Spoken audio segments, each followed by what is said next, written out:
Well, hello there. I hope everyone is having an amazing Monday. This is our monthly Facebook Live class.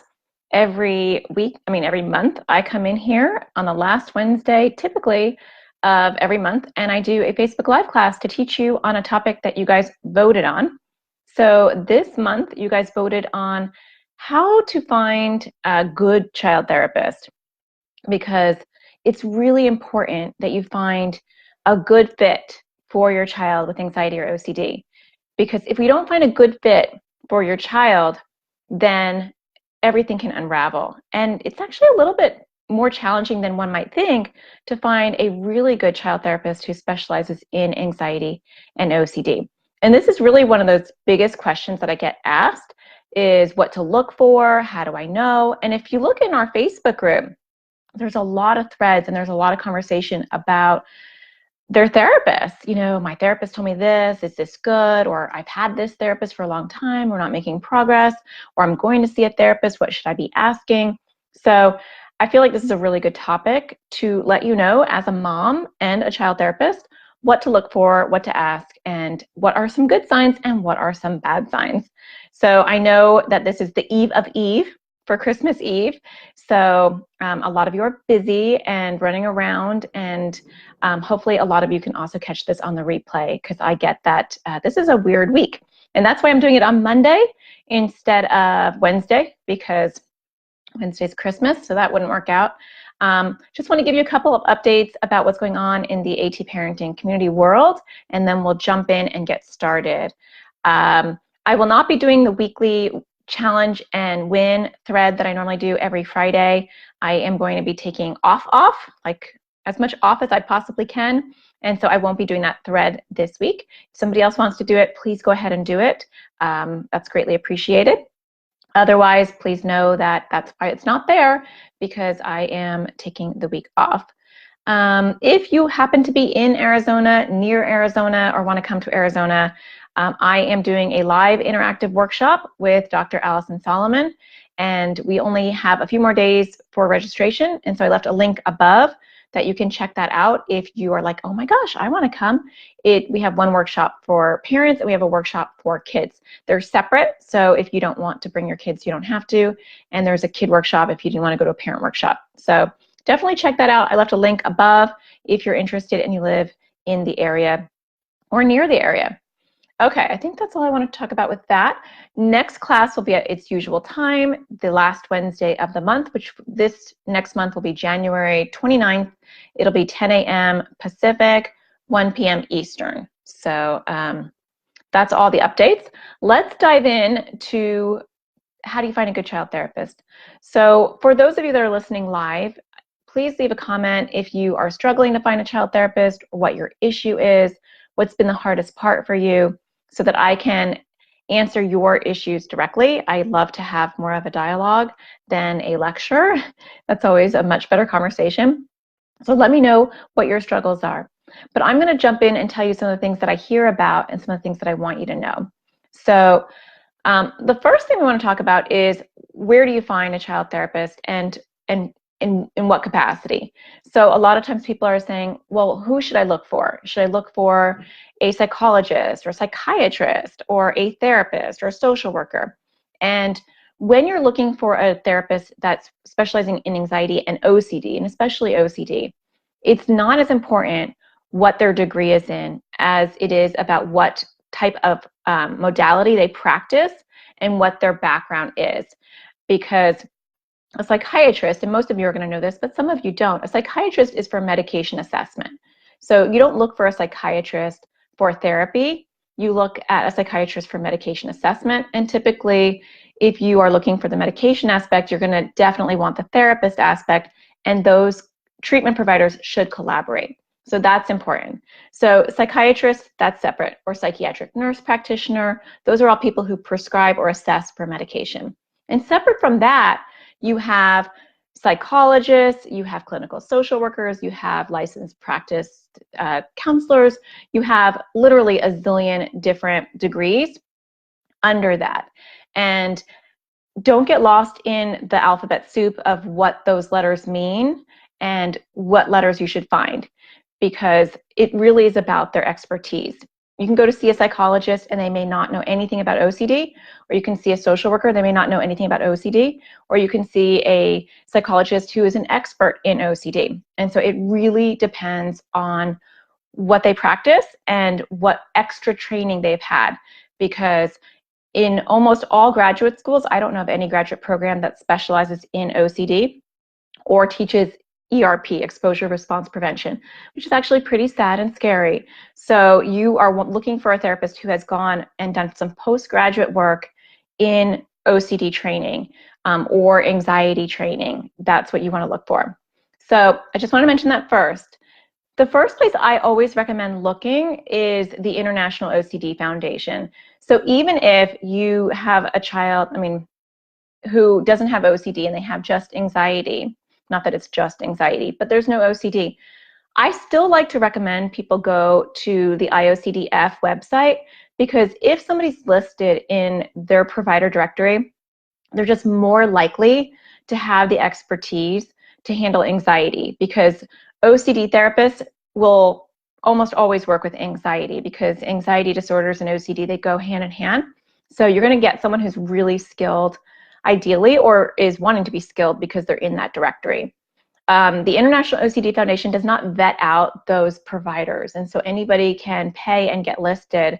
So you still have to interview them or be, scrutinized. Well, scrutinize is probably a harsh word, but you want to definitely still probe and make sure that they're a good fit and that they're educated, because just because they're in that directory doesn't mean that the International OCD Foundation is saying that they are a good therapist.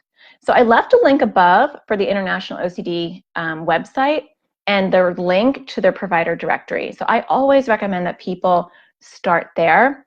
That's the best place. You really don't want someone who is a one-stop shop for all issues. There's no way that I could be an expert in geriatric issues, and then, hey, you're a couple, come here, let me help you with marriage therapy. And oh, you're a 2-year-old, let me do some infant toddler mental health work with you. I just can't imagine how you can be an expert in all those areas. So I tell parents, ideally, and I know that it's kind of hard depending on where you live. You could live in a rural area, you can live in a country that doesn't have a lot of services. That becomes really hard. But you want to ideally look for someone who is as specialized as possible. If my child has an issue, and actually this happens a lot. So, one of my children has celiac disease, and so we go to a gastroenterologist. My daughter has POTS. It sounds like a mess. She goes to a pediatric cardiologist. So, I don't take them to a general practitioner. I take them to someone who only knows about hearts or only knows about the gastro and the gastro system. So the same thing goes with therapy. The more specialized you can find someone, the better. You're not going to find someone who's just OCD, but you want someone who is an anxiety and OCD therapist, or just a child therapist who specializes in anxiety or OCD. Hello, Erica. She said, reading Helping Your Child with Extreme Picky Eating right now, and they recommend finding a therapist who specializes in anxiety and OCD, but not feeding disorders necessarily. Do you have thoughts on this? That is a good question. And I also want to welcome you to the AT parenting community. I saw that you are in our new Facebook group over there. So welcome. That is a good question. I would say, and the feeding issues are close to my heart, because I have had multiple children with feeding issues for multiple different reasons. And if it's sensory, purely sensory, which I know yours isn't, yours is due to a phobia of choking. So I would say you don't want to necessarily go to a feeding therapist. So my oldest daughter, who's 16, she has sensory processing disorder. And when she was younger, she had oral defensiveness. She was choking on food, but it was all because of the tactile overload that she was having. So a feeding therapist was appropriate for her. Now my son has anxiety and OCD, and he has fears of choking similar to yours, and he has intrusive thoughts around food. I would never bring him to a feeding therapist, because they would not understand OCD. So I know that was a long-winded answer, but yes, I would go to an anxiety and OCD therapist for sure.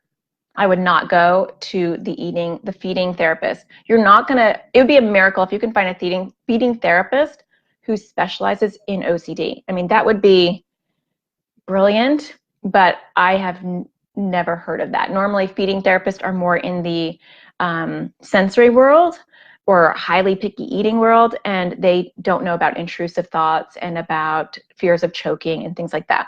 I'm sure there are providers out there somewhere that are, but I would be surprised if you find that. So yeah, you want someone who's going to address the phobia, address the trauma that he has had, and then help you work through a hierarchy that's going to systematically decrease his anxiety and that trauma response that he's had, because that's more probably trauma-based is my guess. So when you're looking for a therapist, the first thing is to look in the right place. So if you're looking from a pool of people that say they specialize in anxiety and OCD, you are much more likely to have a short list of people. So that's why I always say start with the International OCD Foundation's website. I'm really biased in that because I feel like that's just a very nice shortcut. If you go to like psychologytoday.com, you're going to get a lot of general therapists. Most of us are still listed in there, but a lot of therapists will say they specialize in anxiety and OCD, and they really don't understand it.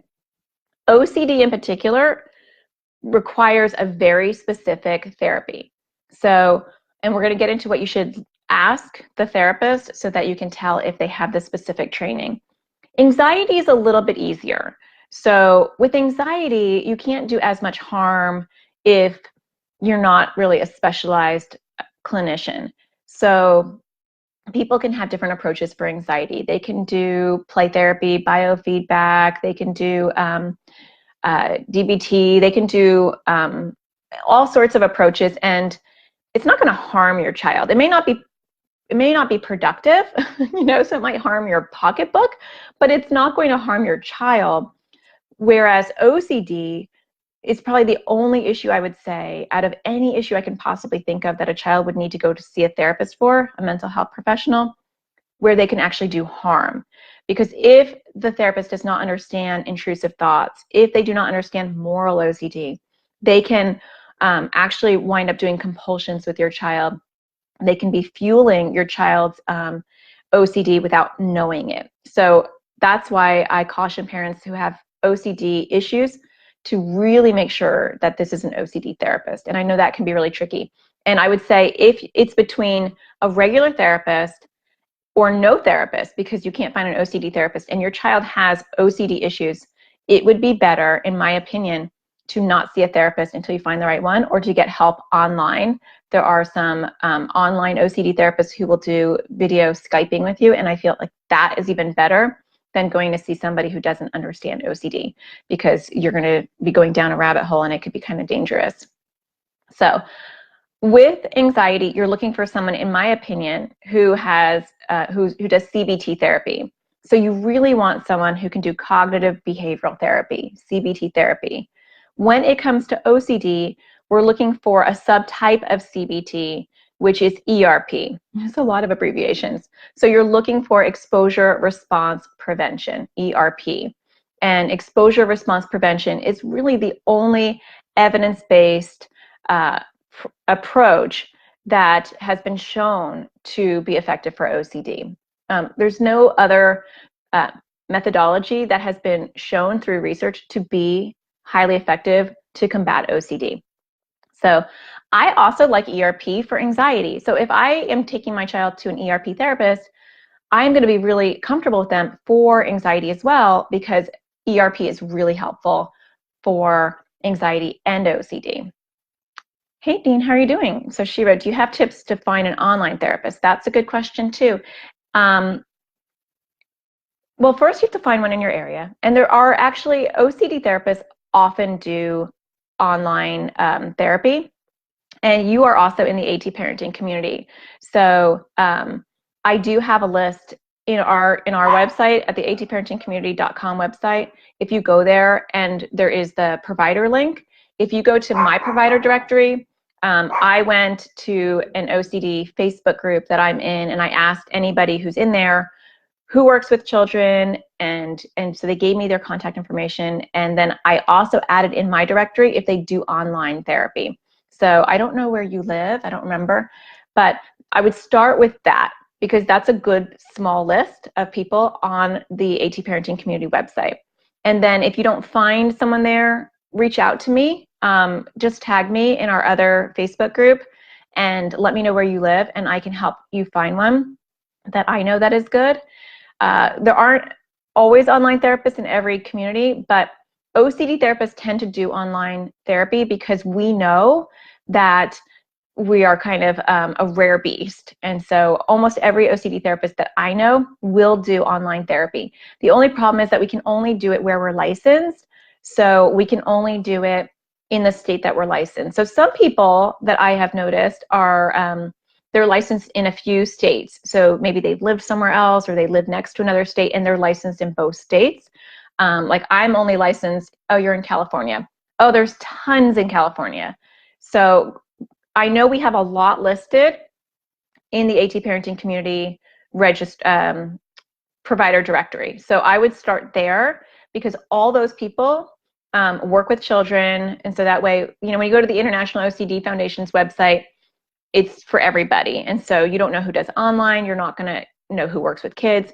So I would start with the directory in our AT Parenting Community website. And then if you still can't find someone, reach out to me because I can reach out to the community over there and find someone for you. But California is a great place. There are resources out there. And I know quite a few OCD therapists in California.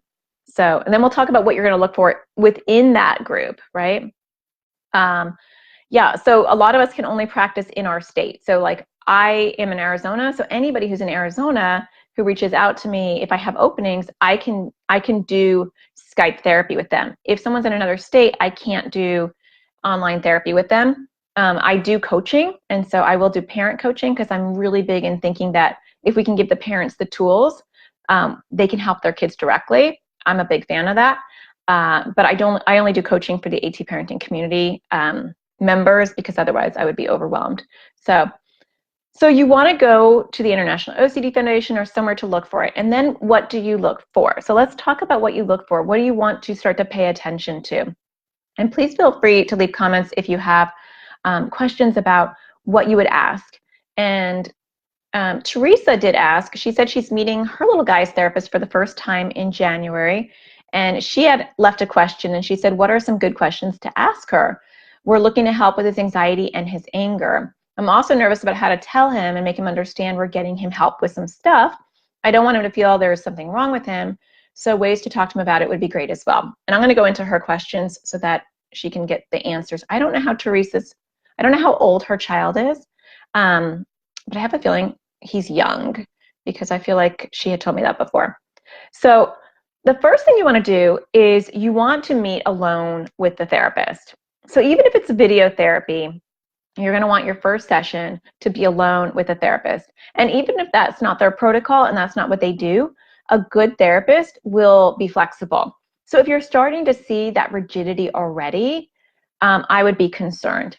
And maybe even before you make an appointment, you want to know a few things about this therapist before you jump in, because it's all about commitment. And the more kind of commitment you're making with appointments and then introducing this therapist to your child, you're getting deeper and deeper into this commitment. And so you want to do your homework before you even start so that you don't get burnt out and definitely your child doesn't get burnt out, because there's a finite amount of energy that we have. And I have worked with parents where they had such a long search that by the time they got to me, they're kind of burnt out. And so they're coming already exhausted, they're coming annoyed, they're coming already drained. And sometimes if the child has already seen 2 or 3 therapists, they are coming even more burnt out, very skeptical of therapy, very mistrusting, rapport is harder. So we want to make sure that we preserve the kind of the innocence of the child with therapy and their because some don't even want to go to therapy to begin with. And then if we burn some bridges down the road, we're really going to make sure that they're not going to want to go back. So we have to do our homework before that so that we can prevent that from happening. So you want to look for what kind of therapy do they do. These are the things that you can find. Look at their website and look at what population do they treat.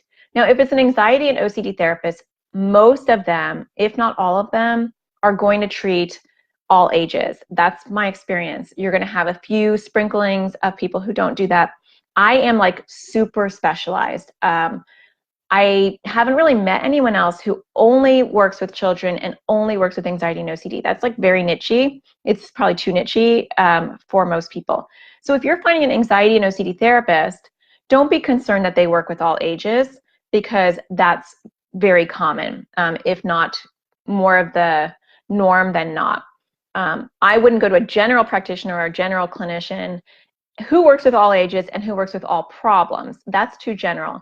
But if they work with anxiety and OCD and they work with all ages, that's okay. Because if you had to pick working with a child therapist who knows children really well, but doesn't work with OCD, or an OCD therapist who works with all ages, so doesn't know children that well, but really understands OCD, I would rather go to the OCD therapist.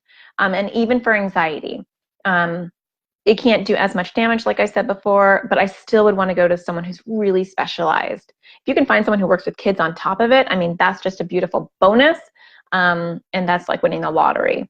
So you want to look at their website. You want to look at what modalities they use, what approaches do they use. You want to see certain words. You want to see CBT. Other methods are beautiful and wonderful for other issues, but when it comes to anxiety and OCD, if you're really wanting to see progress and progress fast, you're going to want to go to a CBT therapist, a cognitive behavioral therapist, because they're going to be doing actual like homework. They're going to be getting that child to do exposures or challenges and moving towards their fears. If it's OCD, they're going to be doing exposures. So you're really going to want someone who can be very skill-based. Like I always tell people when they come to see me in my practice, I say, it's more like a class than it is therapy. We're a team, we're going to work down and we're going to work on this together, and I'm going to teach you how to address your anxiety and OCD. So the other things are really helpful to relax a child, but if you really want to move that dial, you're going to want to see a CBT therapist.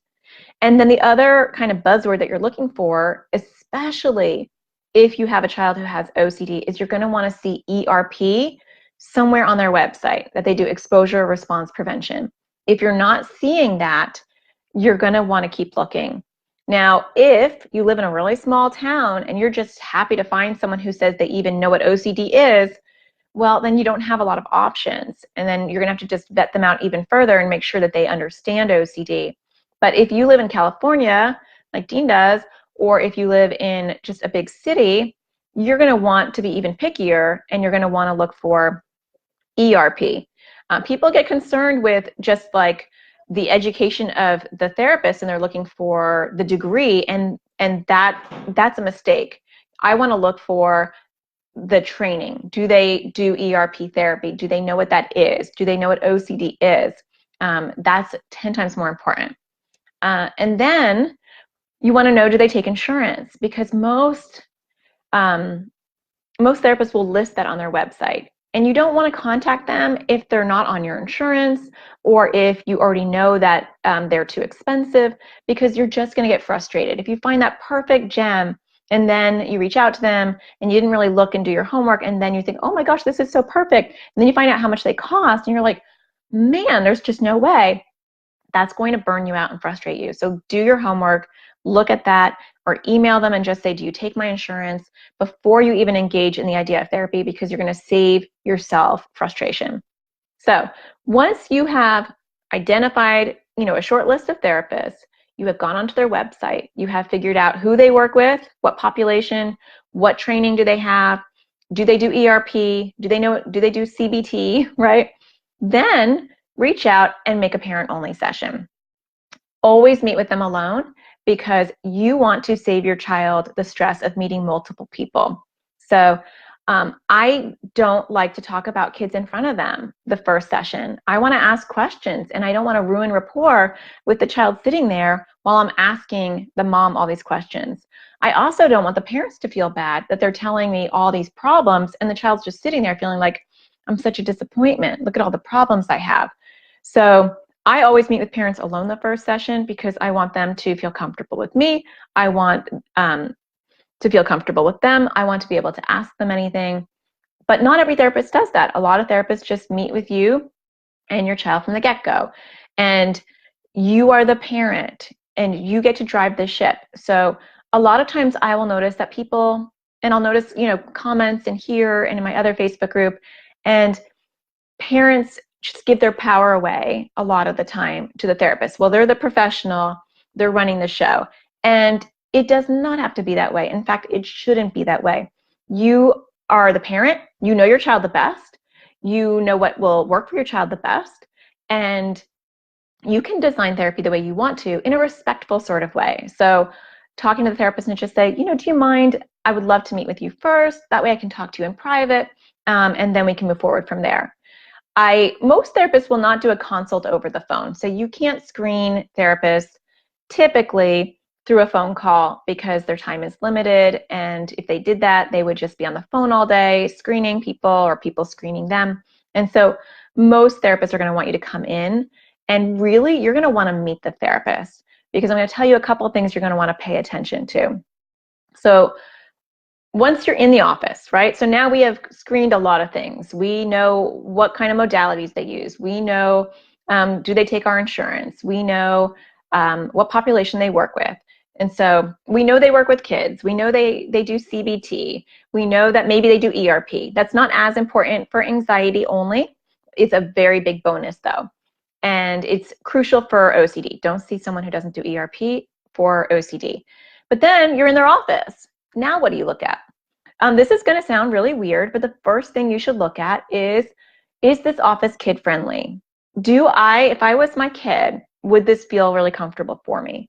That is actually pretty big, because if I'm going in there and I'm feeling a little uncomfortable, or there's this tiny little box of toys in the corner, but everything else is glass, and I have a really bouncy child, that may not make me feel comfortable. So I'm going to look at the environment and I'm going to say, is this environment kid friendly? Now, if they work with all ages, it's not going to be a playroom, and that's okay. But is it warm and inviting for you? If it makes you feel overwhelmed, or if it makes you feel uncomfortable, then your child is going to feel uncomfortable too. So the benefit of you going in there and really like absorbing the room is twofold. It's like, one, you're going to get a feel for the therapist, but you're also experiencing things for your child so they don't have to go through it. And if you're doing online therapy, what's the online experience? Do you feel like the video isn't good quality, or the sound isn't good quality, or they're not like paying attention to you, or they seem distracted, or you're not getting a warm feeling from them, or you feel like your child isn't going to bond with them through a screen? You get to experience all those things before you have your child do it. So if you have questions about what to look for in the environment, please let me know. Or if you've had a bad experience, please share with other people what you've experienced that maybe were a turn off or turn on for proceeding with therapy. So once you look at the environment, you want to really pay attention not only to what the therapist is asking you, but the feel that you get when you're talking to this therapist. Do you feel heard? Do you feel blamed? Do you feel inspired when you leave? Do you feel hopeful when you leave? Do you feel like you were talked down to? Did the therapist make you feel like a bad parent? Did you feel like she or he was way off? Were you like, wow, no, she was bringing up things that were like completely not accurate, or she was asking me questions that seemed bizarre and not related at all to where I think she should be going? Trust your gut. Your gut is there to guide you. And just because you may not be a mental health professional does not mean that you don't have a gut, right? I have listened to a lot of posts in here, like I said, I've read them, not listened to them, that talk about, I never had a good feeling about her, or, it's been 3 months and I'm just waiting for therapy to start and I don't have a good feeling about this. Trust your gut. So if you're not feeling heard, validated, warm, fuzzy, inspired when you leave, then your child isn't going to. A lot of times I think we just, are so thankful to find a therapist that we kind of discount those feelings, and we think, well, she was, didn't have like the best bedside manner or whatever, or I don't like the way she talked to me, but it's not about me, it's about my child. No, if you feel that way, I bet your child is going to feel that way. So trust your instinct and listen to that. My dog is barking. Somebody just rang my doorbell, so hopefully she'll be quiet in a minute. So the other thing you want to look at and you want to ask her or him is, first, a therapist doesn't even want to feel like they're being interrogated. So you can find out information without making the therapist feel like they are on a job interview. There are parents that kind of are very defensive and they come at it in a very hostile way, and they are, interrogating them. So how long have you been doing this? What's your education? Have you had any success? And they're like rapid spitfire. That is a turnoff for therapists, I'll be honest, because we're developing rapport just as much as you are developing rapport with us. And we're assessing, or at least when I'm a therapist, I'm assessing, can I work with this parent? Can I work with this family? As much as they're looking at me and saying, can I work with Natasha? Can I work with this therapist? Because it has to be a mutual rapport building experience. It has to be, I have to feel like I can work with these people, and the parents have to feel like I can work with her. So if you come off really defensive and scrutinizing and spitfiring questions, it's going to turn the therapist off. And most anxiety and OCD therapists have a wait list and they're busy, and they are going to be shut down by that and feel like that's going to be it's going to be a lot of work to work with you. So you want to find these questions, but you don't have to do it in such a hostile, confrontational way. So, and we'll talk about how to do that. Damali said, my therapist was learning more from me than I did from her. Okay, that's a bad sign. That's a bad sign. I mean, it's nice for a therapist to be able to say, that's interesting, I didn't know about that, or I didn't know about that book, or I didn't know about that approach. But if you feel like you are doing that more often to the therapist than the therapist to you, that's definitely a problem. You don't want to be teaching and training the therapist. So I think it's great that therapists can be humble and can say, oh, I know, I've never heard of that book. They don't have to know everything, but you don't want them to not know anything. So that would be bad.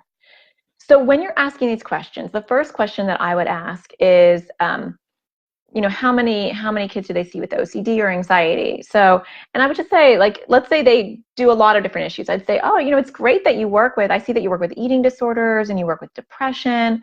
How many kids do you think you see with anxiety or OCD? All right, so my tone is friendly. That's important. I would also want to know, what approaches they use. I want to hear them, instead of me saying, well, I heard that we should be using ERP. What do you use? I would say, so I want to learn what kind of approaches you're going to use with OCD. So when you're working with my child, what kind of things will you do with them? I get that question the most from parents. When I'm in a parent session, that's one of the most common questions I get.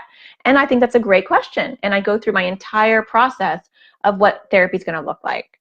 So that's a good one to ask. Jean said, we're running into trouble. I found one that specializes in OCD and kids, but she isn't motivating. She gets irritated at the lack of progress, but to me, all of this is complicated. It's hard to wrap my head around all the things she asks us. It's new to us. Yeah, I wouldn't want a therapist who gets irritated and makes you feel like you're behind the 8 ball, like you're doing something wrong, especially if it comes to your child is not always motivated, because that's not your fault. And kids aren't always motivated, and that's okay.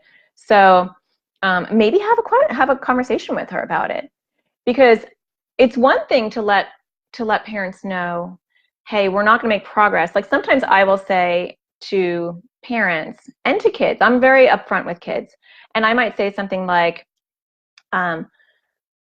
this is your journey. If anyone who's ever heard me talk has heard me say this a zillion times, but I always say, this is your journey. Like, we're just passengers and you're in the driver's seat. So sometimes I'll say to kids, I know you're in a place where you don't like it, and I'm going to give you a bike, and it's your job though to get on the bike and to drive away from this.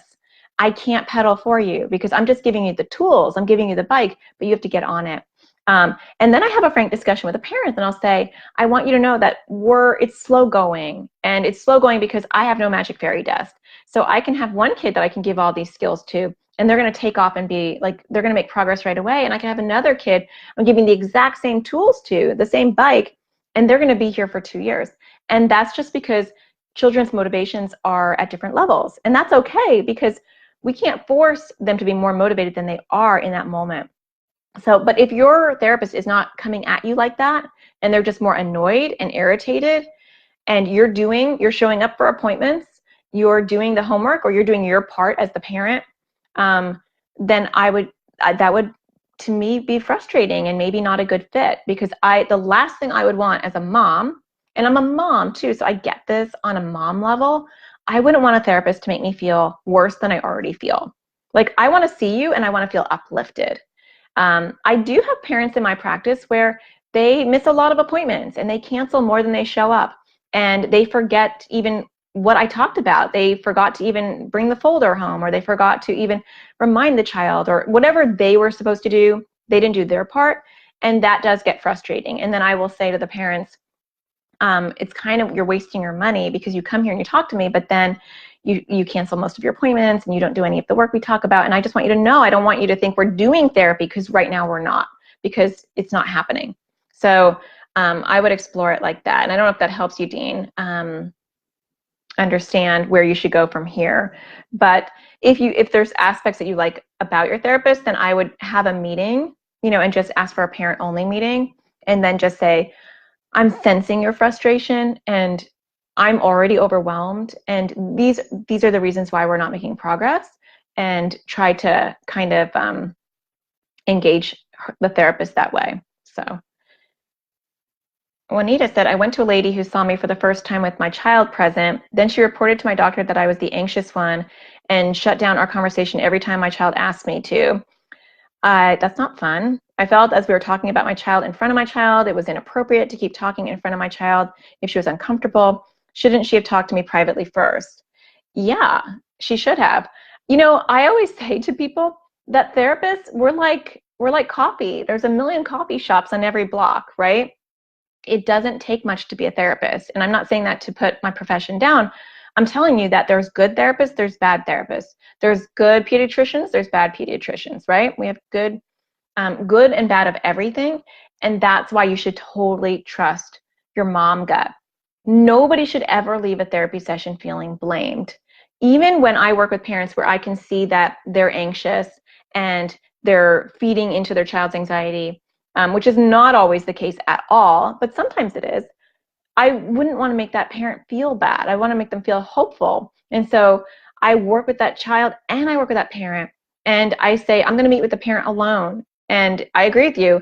If we're talking about the child, I feel like we should talk about the child in private, because it's not helping that child to hear our conversation. And if I'm going to have someone who's going to report to my doctor that I'm the anxious one and I shut down conversation, that's not someone I can work with, because they're being negative and hostile. So I don't appreciate that. I'm glad you find it helpful, Damali. Thank you. So yeah, you want to make sure that you have good rapport, because you're not going to want to open up your heart and your family and your vulnerabilities to somebody who makes you feel judged or criticized. And I would rather, honestly, go to no therapist than a therapist that's going to make me feel judged or criticized. And I have had that with my own experience, where I've taken my son to somebody and supposedly they were an OCD therapist, and I felt judged and criticized, and I felt demeaned every time I went there. And I didn't even trust my own mom gut, because I thought, it's like a chef at a different restaurant. You feel like maybe you're being oversensitive.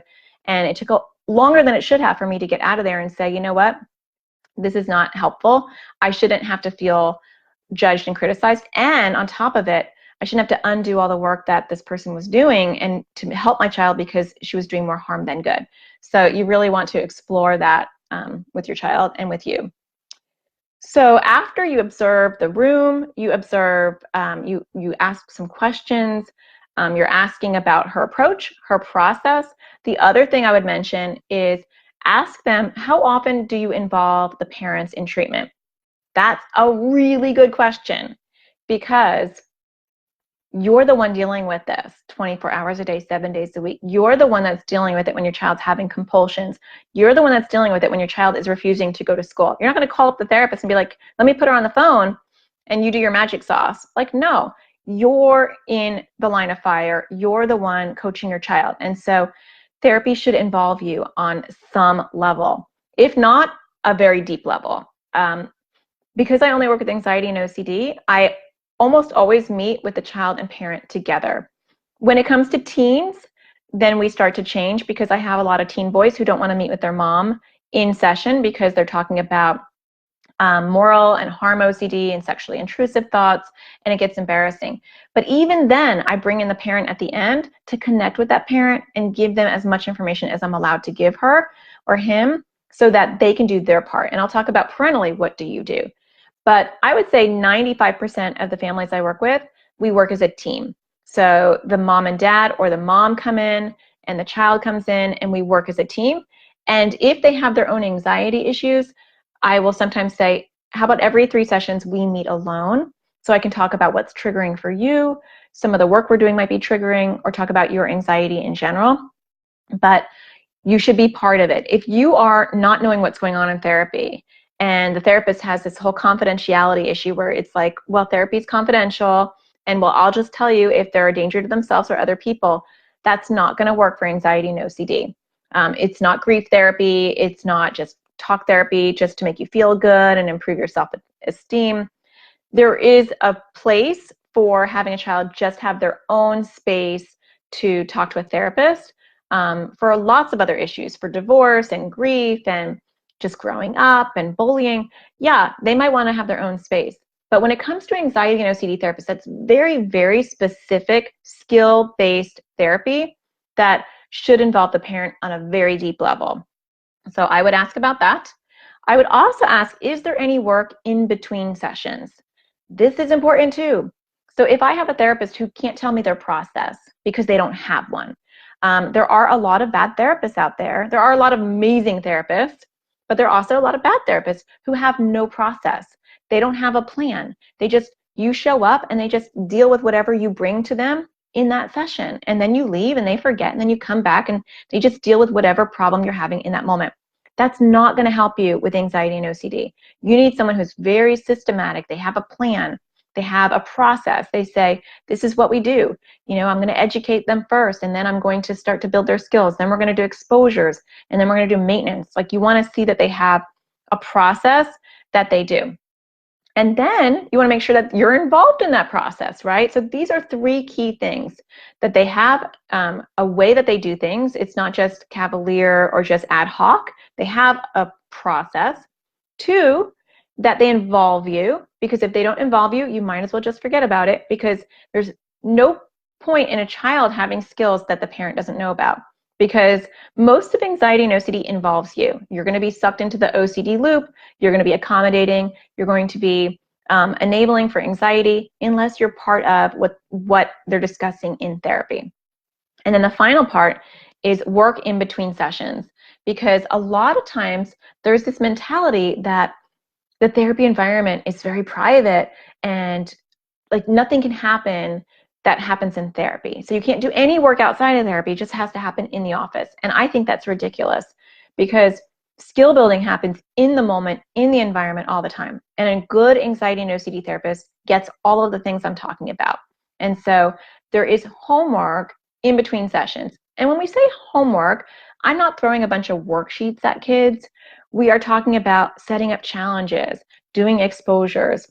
If they're afraid to go to sleep at night, we're doing little inchworms, like maybe you're going to be in their room, and then maybe you're going to be in their door, or maybe if they're afraid to go to school, they're going a half day, or they're going to go, in the morning, and then they're going to come home, and then we're going to build up their skills.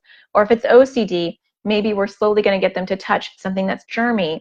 But whatever it is, you want to see that a therapist has ideas about it going home each week, and not in a really overwhelming or burdening sort of way, but to keep that continuity.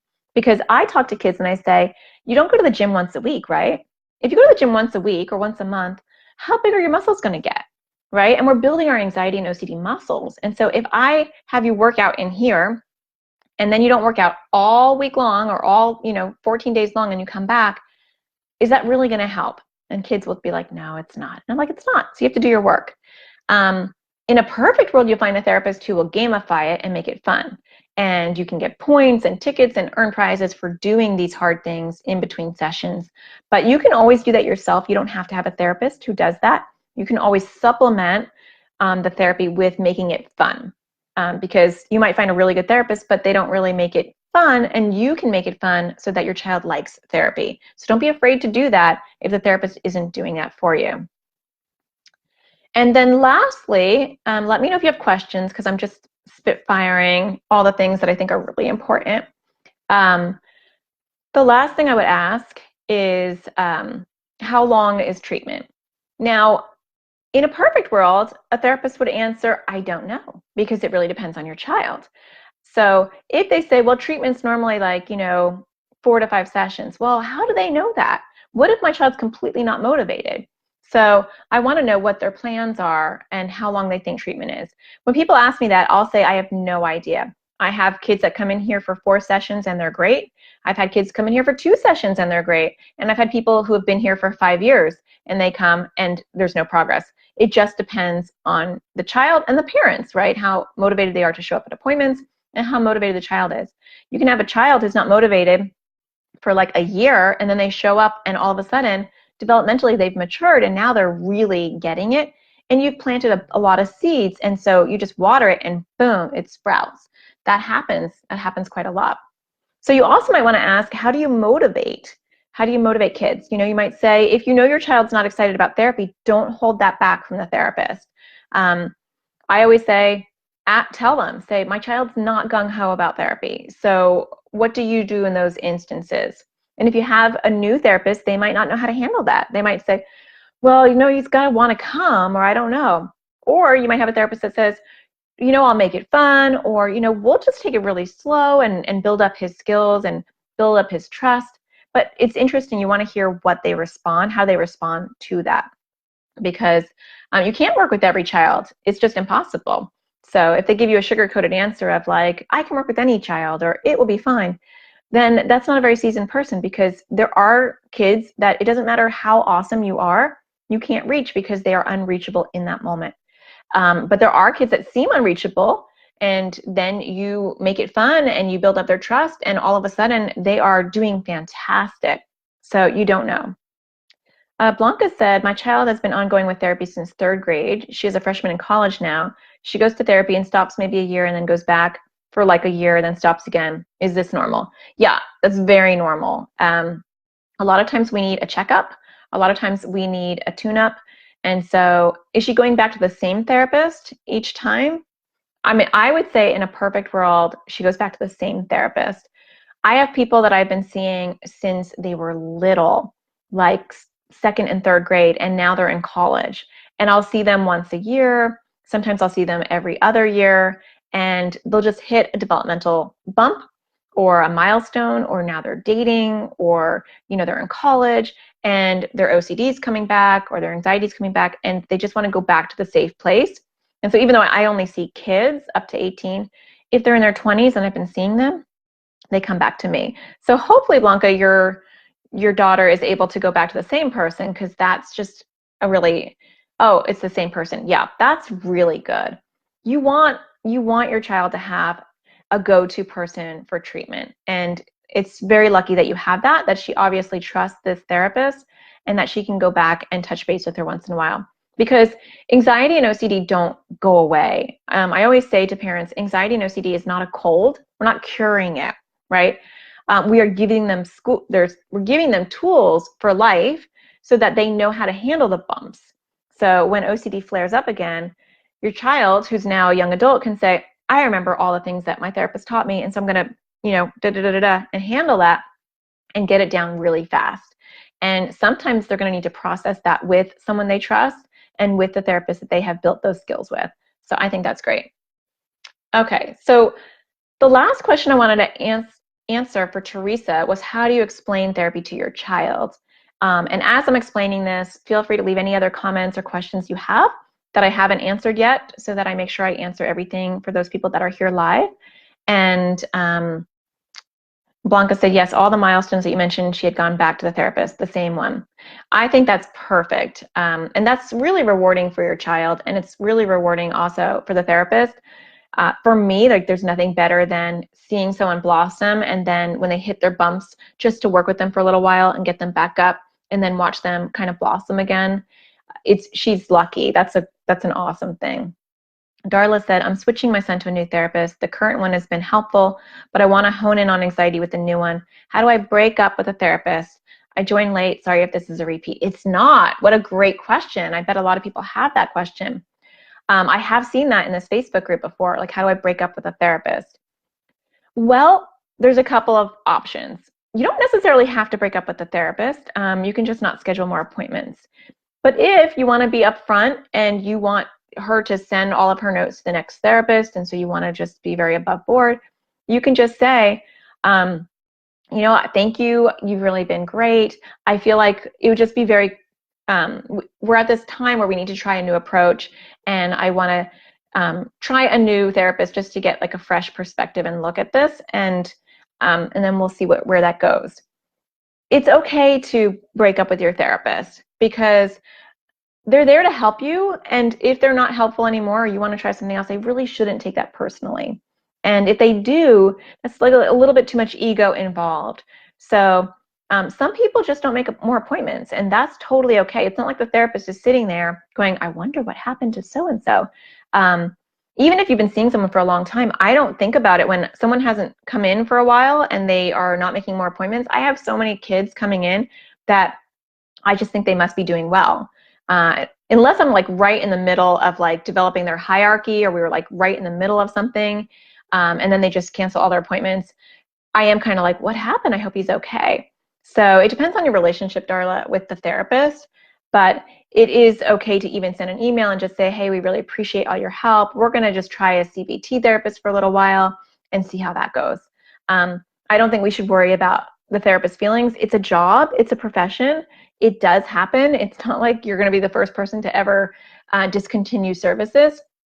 And so a lot of times people don't change therapists because they're worried about hurting someone's feelings. And that's unfortunate, because we want to do what's best for our kids. And ultimately, that's the most important thing. And if a therapist gets really upset by it, then that's not a good therapist, because they should have plenty of people coming into their practice. And ideally, we just want what's best for the kids. And I always say to the families that come to me, especially if they're really difficult to work with, not that you are, Darla, but I'll say, I want what's best for you. I want you to find a good fit. So if I'm not a good fit, I'm not going to take that personally. I want you to find someone who's a better fit, because I'm not a perfect fit for everybody. And you're going to bond with someone differently depending on who it is and what their style is. So that's what I would say. Now, if you're talking to your child, it depends on your child's age. If you have a young child and they've never been in therapy before, I think it's helpful to, and you can run this by the therapist and how they want to have you frame therapy. But the way that I say it to kids, and I have a different style, so I would confer with your therapist, but I say, I want to take you to a feelings teacher. So this is really good for kids who are probably under 10, depending on their maturity level. And I say, she's like a feelings teacher. You know how you go to a coach, or like maybe you take math tutoring, whatever you can use as an analogy that is like a one-to-one. So she's kind of like a coach for feelings. And she specializes in helping people with feelings like anxiety or OCD, if they know what those words mean. If not, you leave that part out. And so we're going to meet with her. She meets with one student at a time because feelings can be private. And I'm going to get to go in with you. This depends on the therapist, so that I can learn too. I'm going to learn how to help you and support you, and you're going to learn how to help and support yourself. So it's a family thing. We want it to be an uplifting thing and not like there's something wrong with you, and so we're bringing you to a doctor. I actually would avoid the word doctor, because I've had too many little kids come in and wait for their shots, or they look like a deer caught in the headlights. And I'm like, are you okay? And they'll say, are you going to give me a shot today? Because my mom told me I'm going to see a doctor. So I don't like the term doctor. I'm a clinical social worker anyway, so I'm not a doctor. But for those that are psychologists and are doctor whatevers, you want to not tell them they're going to see a doctor. Tell them they're going to go see a feelings teacher, and that teacher is going to help coach them. If they're into sports or they play any kind of sports, use the word coaching, because that normalizes it. So I have a feelings coach for you, or a feelings teacher, depending on whether they played sports or not. And they are going to help you, and they're going to help me. And don't forget to mention you, so that your child doesn't feel like there's something wrong with them. We're going to all get help beating your worry cloud. Isn't that exciting?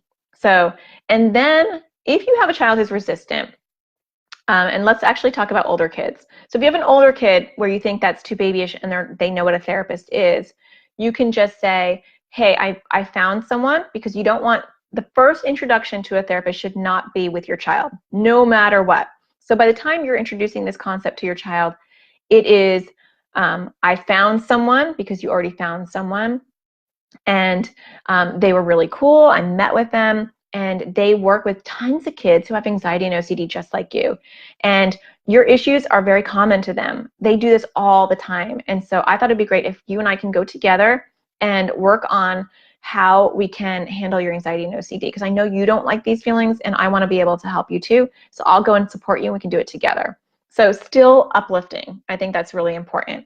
Yay, Teresa, you made it. So I was able to talk to you because that was your question. So I wanted to make sure that you got your question answered. And if you have a child who's not motivated for therapy, it is okay initially to put out a carrot and motivate them externally. I think that's okay, because we want to just get them to try it, put their feet in the water, dip, and see if it's good. So I've had parents who will say, look, I know going, and you just say, I know going to see your feelings teacher is a little scary because it's someone you don't know, it's someone you've never met. And so I want to reward you for that. So if you can be brave and meet someone new, and I'll be there with you, then afterwards, how about we can do blah, blah, blah. So either, let's go get ice cream afterwards and make it fun. I had a couple of parents where they always did something really fun. In my old office, I was right next door to Sweeties, which is like a real specialty candy store, and they had like aisles and aisles of like candy from around the world. And I had a lot of parents who would be like, we're going to go see Natasha, and then we're going to Sweeties. And so I was always associated with something special. And so it was this extra fun thing, because it was like A plus B equals C. Natasha, Sweeties, fun, So don't forget to maybe make some sort of positive association with therapy in the beginning. And then eventually you don't have to, you can pull back, but we want to entice them, because we just want them to have an open mind to be okay with therapy. So that is okay to do in the beginning for sure, or for a while, that's okay, because you're going to make that Pavlovian response that therapy equals something really fun. If your child is like crying and refusing to get into the car, and then finally by the time you're in therapy, they're getting out, shoot your therapist a text or an email and let them know, because honestly, there is nothing worse than working with a child for half a session and then picking up a vibe that something's weird. And then I say, did you want to come today? Like, luckily, I'm kind of intuitive, so it might take a little while, but I'll pick up something is off a little bit, and then the child's just smiling at me, but I'll say, did you want to come today? And they'll be like, and the mom will be like, no, she was crying in the car and she refused to get out. But yet the anxious child is a people pleaser, so she's sitting there like, I want to know that. I don't want to be caught off guard. So let the therapist know if your child's refusing, just so they can understand that and address it with the child. Autumn said, what do you do if no one is a good fit for your child? That is hard, Autumn. Yes, and a lot of times there is no one that's a good fit. And so you can educate yourself. You can either find an online therapist, or I honestly believe, and I'm not saying this because I'm a therapist, but I'm saying it because I'm a mom, you can learn stuff online. I have online classes that actually like literally teach everything that I teach parents in my therapy sessions. So take an online class and learn how to help your own child. I don't think anxiety and OCD treatment is rocket science. I say that all the time. And my goal, like my online goal, has been to bring all of that to everybody so that there's no mystery behind it. Because if I can teach you and coach you how to help your child directly, then there is no need for therapy. I mean, therapy is just a beautiful bonus because you get the support, but parents can learn this. They can learn this stuff themselves. I am a big fan of that. Blanca said, when my child first started therapy, she always wanted me in the room. That gave her comfort. After like 8 sessions, she was okay to be by herself. And I feel like if it's just anxiety and OCD, like it's not like she's dealing with divorce or grief or, just teen issues, you want to be, if you don't deter from the session, you want to be in the session. And I know other therapists have a different view on this. So not every therapist sees it this way, and not every parent sees it this way. But Anxiety and OCD therapy is not about giving your child the space to vent. That's not what therapy should look like. It is building their skills. It is CBT. It is very task oriented. And you shouldn't have any part to do with that unless you're wrapped up in their anxiety or you guys don't get along. And I'm not talking about you, Blanca, but just in general, if there is a difficult relationship, I have had some parents where the parent and child don't get along and the child doesn't trust the parent. And so having the parent in the session actually shut the child down. But like I said, 95% of the time, the child is either neutral or wanting the parent in there. And so I will say to the child, is it okay if your mom's in here? And if they say, I don't care, I say, well, will you be open if your mom is here? And if they kind of go, then I'm going to probably meet with the child alone and meet with the parent at a different time by themselves so that I can keep them in the loop. But if they say, oh, I don't care, I'll talk about it no matter what, then I want the parent in the room because I'm training the parent as I'm training the child. Because I'll say to the child, hey, I want you to do blah, blah, blah, blah, blah, blah, blah, blah. And then I'll look at the parent and I'll say, now parentally, when she asks you, if she's okay for the 15th time, I want you to say blah, blah, blah, blah, blah. And then I'll say to the child, is that okay if your mom says that? So in that moment, I'm like teaching the parent and the child at the same time. The parent leaves the session feeling well equipped. The child feels well equipped, and they've agreed as well how it's going to go down. So there's no confusion about, hey, my therapist is teaching me this approach, or the parent isn't going, well, what am I supposed to say when they ask me for the 15th time if they have a fever or if they're going to throw up? Like, what's my role in this? You should already know that.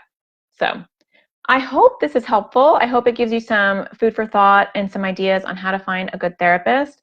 I know that it can be really tricky, and I know that sometimes the pool of choices is limited. So hopefully you are at least armed with the questions to ask and things to look for so that you can find a good therapist.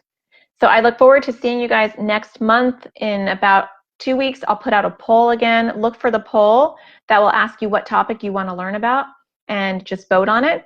And then about 2 days or 3 days before I do the class, which will be January 29th, I'll put out a thread that will tell you what the topic is, and it will give you an opportunity to leave questions below. It's a pink, very bright, no, it's not a pink one. It's one with a microphone. So if you see the image with a microphone, that is the topic. And even if you can't make it live, ask your questions, because just like with Teresa today, like I wrote down her question and I was going to make sure to answer it whether she was here live or not. So you don't have to be here live. So I hope everybody has a fantastic holiday. I hope you enjoy your winter break for those of you that are in America and are having a winter break. And I will see you guys again next month. Take care.